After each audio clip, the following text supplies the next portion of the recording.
ఇప్పుడు మనము 8వ తరగతికి చెందినటువంటి మేలిమలుపు పాఠ్యాంశం యొక్క కవి పరిచయం గురించి తెలుసుకుందాం. ఈ మేలిమలుపు అనే పాఠ్యాంశము కథా ప్రక్రియకు అదేవిధంగా ఆత్మస్థైర్యం అనే ఇతివృత్తానికి సంబంధించినది.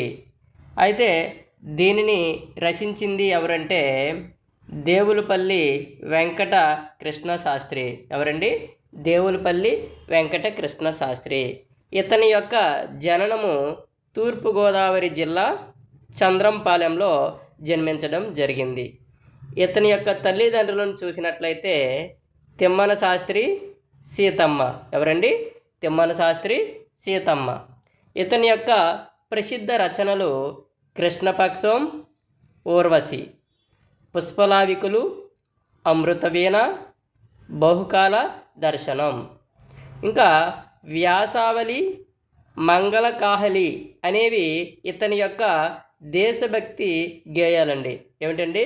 వ్యాసావళి మరియు మంగళకాహళి అనేవి ఇతని యొక్క దేశభక్తి గేయాలు. అయితే ఇతను పొందినటువంటి పురస్కారాలను చూసినట్లయితే కళాప్రపూర్ణ, ఇది ఆంధ్ర విశ్వవిద్యాలయం నుండి పొందడం జరిగింది. అదేవిధంగా భారత ప్రభుత్వంచే పద్మభూషణ్ పురస్కారాన్ని కూడా పొందారండి. అదేవిధంగా కేంద్ర సాహిత్య అకాడమీ పురస్కారాన్ని కూడా పొందడం జరిగింది.